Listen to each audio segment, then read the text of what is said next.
I will never forget the moment when the desert wind stopped, as if the world held its breath to show me something I was not meant to see. I was walking alone among endless dunes, following the blurred footprints of a vanished expedition, when a colossal shadow cut across the horizon. At first, I thought it was a rock formation, some tower eroded by millennia. But when the sun illuminated it completely, my heart jumped so hard it almost knocked me down. There, suspended by thick black chains that gleamed like oil, was a giant woman. Her body, about 10 meters tall, hung between two metallic monoliths embedded in the sand. She seemed weightless, as if trapped in a dream she could not wake from. Her dark hair fell in shining cascades, barely moving with the warm wind. And her serene face was covered by a thin layer of dust that failed to hide her extraordinary beauty. She wore a kind of deep blue tunic torn at the edges by time, that clung to her as if the fabric remembered its original shape and refused to let go. I approached, trembling, unsure whether she was real or just a heat-induced illusion. Each step sank my boots into the burning sand, but my attention was fixed on the chains. Thick as tree trunks, tense and vibrating, as if something inside them was breathing. When I was just a few meters away, I felt a burst of air, almost imperceptible, but different from any natural wind. A whisper, a vibration. And then she opened her eyes. I had never seen eyes like that. They were like two silver moons crossed by an inner glow, alive, alert, shining with confusion and exhaustion. She looked at me, and for that second, I felt something inside me shift, as if a door that had always been closed began to crack open. "Can you hear me?" I asked quietly, afraid that any loud sound would break the fragile balance of the moment. Her lips moved slowly, as if waking from lethargy caused her pain. "Yes," she answered with a deep, soft voice full of an echo that did not belong to this world. "Where am I? In the Dalkor Desert. I don't know how. I don't know why you're here." My voice trembled, not from fear, but from the feeling of standing before something that surpassed any logical explanation. She pulled on the chains, barely a millimeter, but the sand vibrated beneath my feet. I cannot free myself. They placed a seal on the knots. "If you try, maybe." Her gaze drifted for a few seconds, as if remembering something painful or distant. "Maybe you can break it from the outside." I approached the first anchorage, a metallic sphere the size of a car. On its surface were symbols I didn't recognize, like shining scars. When I touched one, a blue spark exploded between my fingers. I stepped back startled. "Be careful," she warned, raising her voice with sudden concern. "The seal reacts to those who were not chosen." "Chosen for what?" I asked, massaging my still numb hand.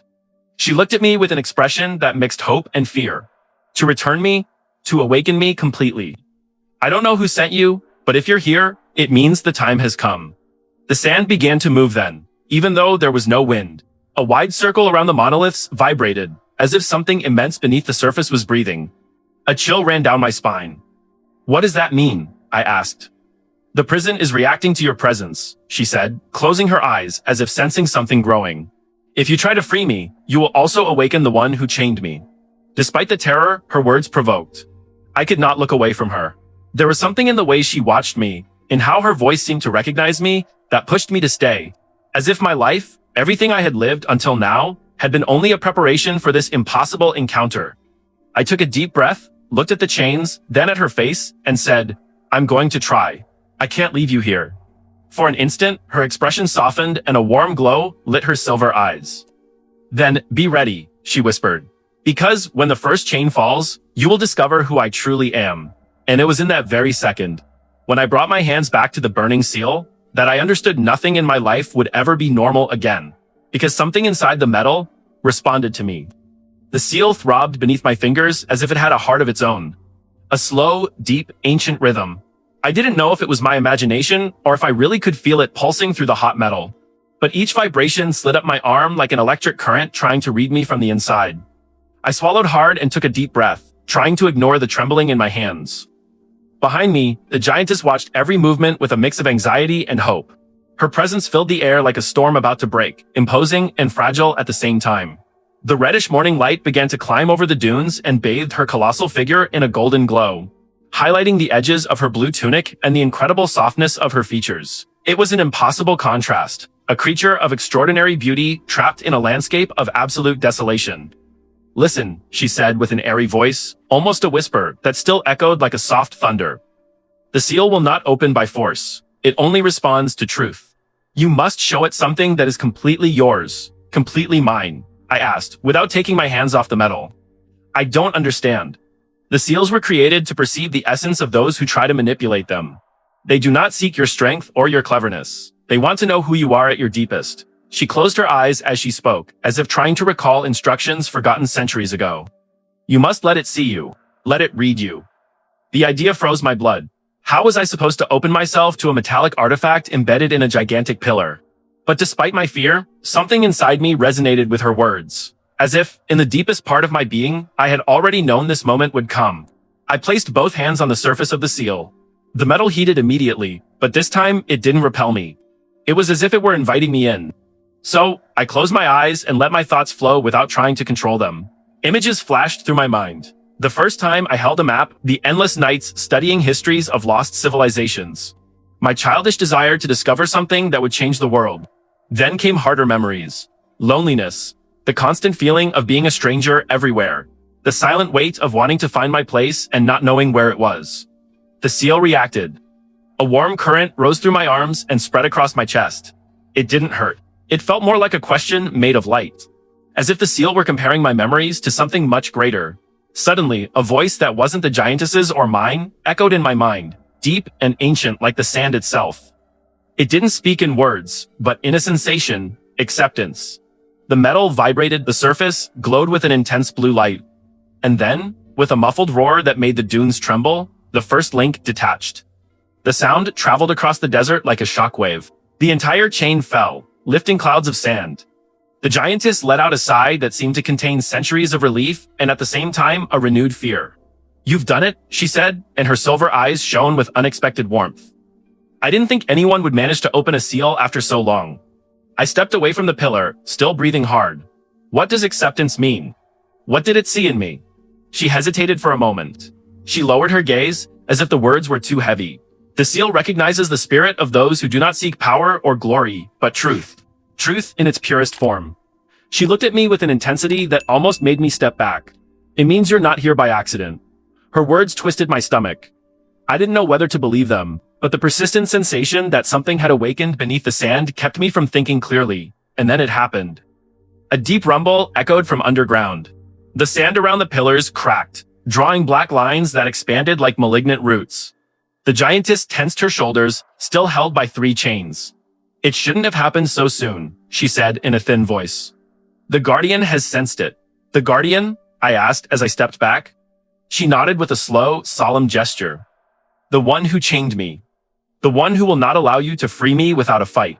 The wind shifted abruptly, carrying a subterranean murmur as if 1,000 voices moved beneath the sand. My heart pounded so hard I thought it would burst. We must hurry, she warned. When the second chain falls, you will discover why I was imprisoned. And although I wanted to stop, although my instinct screamed for me to run, something stronger forced me to stay. Perhaps it was the feeling of destiny. Or the way she pronounced my words, as if she had known me before I was born. But one thing was clear, nothing that was coming would be easy. The murmur beneath the sand grew, turning into a rumble that made my ribs vibrate. I felt the ground beating like a gigantic heart, as if something ancient were awakening centimeter by centimeter. The giantess tilted her head slightly toward me, her silver gaze fixed on my hands, as if she knew that my doubt was the true enemy. Don't stop, she said softly, though her entire body was tense. The Guardian feeds on fear. The air began to change. A smell of iron and rain, impossible in a desert, filled my lungs. The brightening dawn sky darkened as if an invisible cloud slid over us. I forced myself to walk toward the second chain, even though my legs trembled so much they barely held me. The second anchor was different from the first. It had no single smooth surface. It was covered in hundreds of carved marks that seemed to move when I wasn't looking directly at them. They looked like eyes, or perhaps mouths. Or perhaps both. What is this? I asked, a knot tightening in my throat. The seal of memory, she replied, with a deep sadness in her voice. To break it, you must see what I saw. A cold shiver ran down my entire spine. See what you saw? She nodded slowly. What made me a prisoner? What the Guardian fears I might remember. I swallowed and lifted my hand toward the anchor. The surface was cold, almost glacial, as if it were absorbing the very heat from the air. The moment I touched it, the world exploded into white. I was no longer in the desert. I was standing in an immense valley I didn't recognize. Purple mountains rose around me, and the sky was an impossible shade of blue. Gigantic flowers swayed around me, tall as trees, giving off a gentle glow. In front of me, Dozens of giant women walked among columns of light.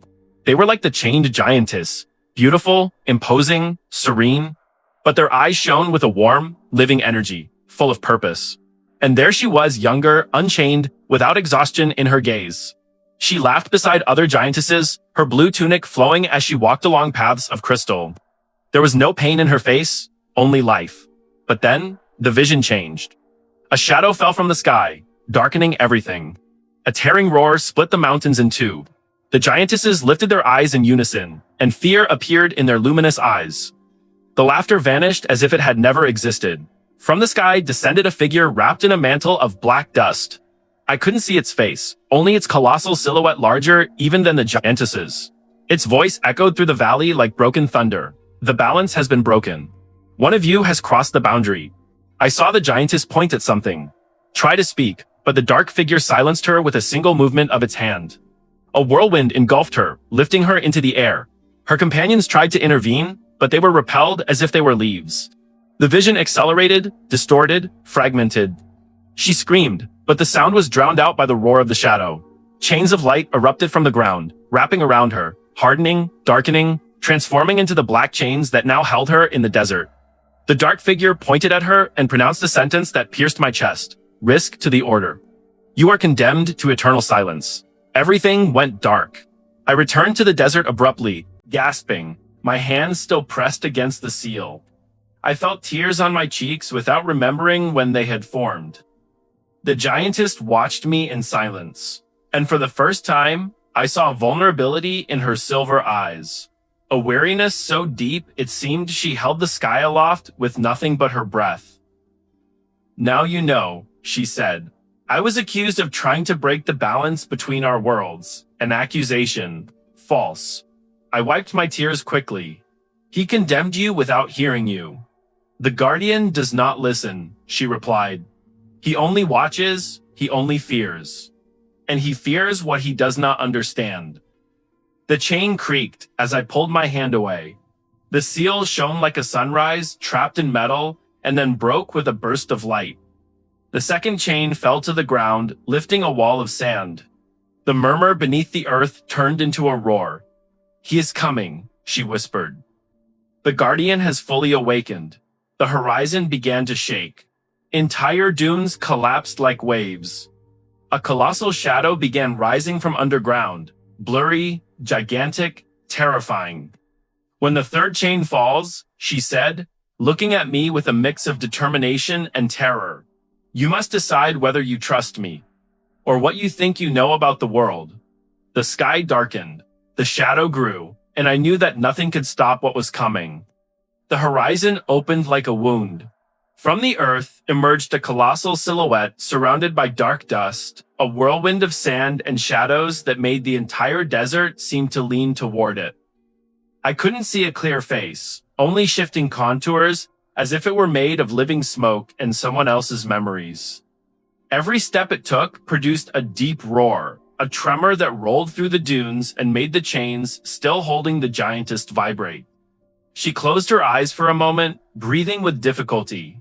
It was as if feeling the guardian's presence revived a pain that had never fully healed. When she opened her eyes again, there was a luminous, almost fierce determination in them. A will I had not seen before. We don't have much time, she said with her soft, deep voice, now charged with urgency. The third seal is the most unstable. If you touch it without being prepared, you could lose something of yourself. Lose what? I asked, though I immediately knew I didn't want the answer. Your name, she said.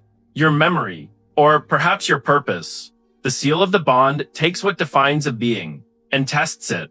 I swallowed, feeling the sand coil around my boots as if trying to hold me back from taking another step. But when I looked at the giantess still suspended by the cruel strength of the two remaining chains, something in her expression pulled me forward. It wasn't just beauty or mystery. It was the sense that she trusted me in a way no one else ever had. And maybe, deep down, I needed that trust as much as I needed to breathe. I approached the third seal. Unlike the others, it did not shine or pulse. It was opaque, completely black, like a fragment of night embedded in the rock. It didn't reflect, light it devoured it. And when I raised my hand to touch it, a vertigo so intense washed over me that I had to stop. "Listen to me," she said softly.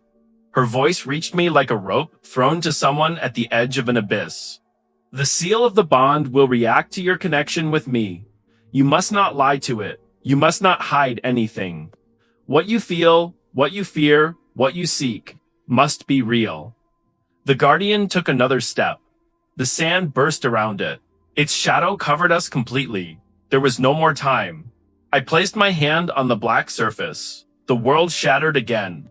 There was no light this time, no visions of other places. There was presence, an immense force that wrapped around me entirely, that entered my thoughts like a river rushing through a narrow valley. It searched for something deep, something mine. And then I found it. The image of the giantess hanging in the desert, the first time she opened her eyes. The instant her soft, resonant voice said she wasn't alone. The inexplicable impulse that drove me to promise I would free her, even before I knew her real name or her story. That bond, that impossible connection, more than curiosity, more than compassion, a silent certainty that our destinies were intertwined.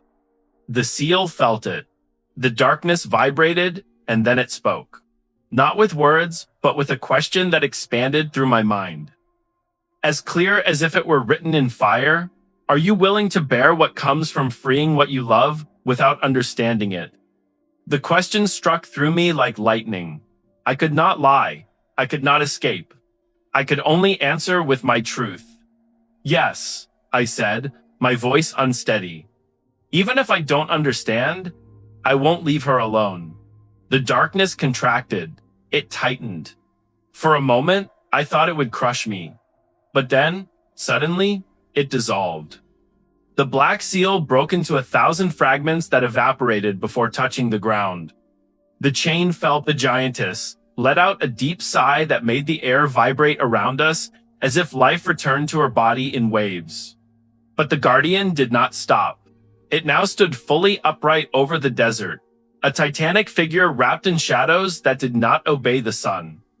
It leaned toward us, and though it had no face, I felt its gaze lock onto my accusing, inquisitive. The giantess spoke, her voice now stronger, firmer, as if partial freedom had restored some of her power. "Guardian of the boundaries," she said, facing the shadow, "I have endured your silence for centuries. But this human has been accepted by the seals. He has seen my truth. You can no longer prevent what is coming." The guardian answered with a roar that split the sand into deep cracks. Its shadow expanded, reaching my feet. I felt a cold that did not belong to the world. She looked at me then, with urgency, with a spark of hope that seemed to defy fear itself. "Only the last chain remains," she said. "And when it falls, he will know my true name." And I knew, as I saw the shadow advancing, that this name would have the power to change everything. The guardian stepped forward once more, and the shadows surrounding him fell over me like liquid night. The air grew so dense I could barely breathe. I felt my heart pounding against my ribs as if trying to escape. The cracks in the sand opened beneath my feet, and a reddish light rose from the depths, as if something were burning beneath the desert's surface. The giantess, still suspended by the last chain, looked at me with a strange serenity. It wasn't calm. It was determination. An acceptance that whatever happened in the next few seconds would define not only her fate, but mine as well. "He will try to stop you," she said. "Not with force, but with doubt. Because doubt is the only thing that can break your bond." The guardian extended an immense hand made of shifting shadows. Suddenly, I felt a pressure in my mind, a whisper that came from nowhere physical. It was as if someone were speaking directly inside my consciousness. "Human," murmured a deep, fragmented voice. "You do not understand what you are freeing. She does not belong to your world. Her freedom will destroy the balance that protects your existence." My breathing turned unsteady. The shadows seemed to seep into my bones. The guardian continued, each word heavier than the one before. "If you break the last chain, you will open a portal between worlds that were never meant to touch. Thousands will suffer, and you will bear that guilt. Doubt fell over me like a storm. What if he was telling the truth? What if freeing the giantess brought consequences I could not imagine? What if, in my desire to help her, I was condemning the entire world? I felt my legs give out, the sand gave way, and for a moment, I was certain I would collapse. But then, she spoke. Look at me. Her voice cut through the shadow like a soft yet steady light. When I raised my eyes, I saw her silver gaze shining with impossible intensity. There was no fear in it, no anger, no despair. Only a calm depth, as if it contained a truth the Guardian could never grasp. I do not wish to break the balance, she said. I wish to restore it. The Guardian roared, and the shadow trembled around us. She continued. I was imprisoned because I discovered something he tried to hide. A created imbalance, not a prevented one. A boundary that should have been protected, but was already broken. I tried to repair it. That was my betrayal. The Guardian burst the sand open. Columns of dust rose into the sky. I clenched my teeth. Fear cut through me like blades, but her words were an anchor. Why? Why me? I asked, my voice trembling. Why did the seals accept me? She tilted her face toward me with a softness that wrapped around me entirely. Because you do not seek power, you seek truth, just as I do. And the seals recognize that. She paused, then added, and because you are already bound to me, even if you don't understand it yet, my heart lurched. The Guardian let out a final bellow, and his shadow spread like a dark ocean, threatening to engulf us. There was no time left. The last chain vibrated, tightening like living metal. I walked toward it. Each step was a struggle. The shadow pushed me back, the air burned, and my mind seemed to split between fear and clarity. But I moved forward. Not because I understood the fate that awaited us, but because leaving her imprisoned was not an option, not for me. I placed both hands on the final seal. There was no light, no vision. There was a name I didn't hear with my ears, but with my soul. Aerolith, the giantess, opened her eyes fully. A silver energy coursed through her body like a living river.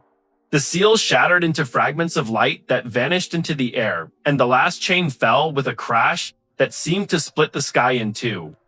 Aerolith fell to her knees on the sand, free for the first time in centuries. The Guardian let out a devastating cry. His shadows writhed as if being torn from his very essence. Then Aerolith stood. Her towering height rose against the reddish desert light. The silver energy flowing through her illuminated the dunes, wrapping them in a serene glow. She lifted a hand, and the Guardian's shadow recoiled, roaring, weakening. Your time is over, Aerolith said. The balance will be restored, not by your silence, but by truth. The Guardian dissolved like a dark storm scattering across the dunes, disappearing into the vastness of the desert. Silence returned, deep, clean.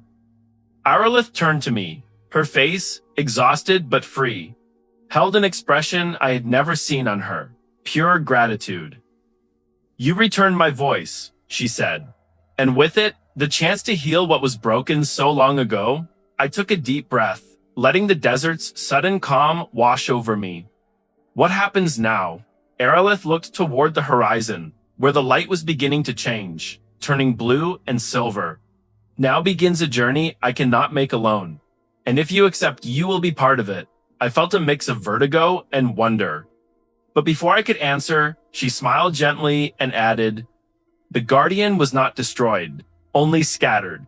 One day he will return, and when he does, I will need someone whose heart can break seals. Her gaze locked onto mine, and I knew that, although the story ended there, the path was just beginning. And so, in the silent desert, under a reborn sky, I understood that destiny had spoken, and that Aerolith and I were bound by something time could not erase. The end. If you enjoyed this story, subscribe to the channel and leave your like. It helps us keep bringing you more enchanting stories to brighten your day. And tell us in the comments which city in the world you're listening from. See you next time.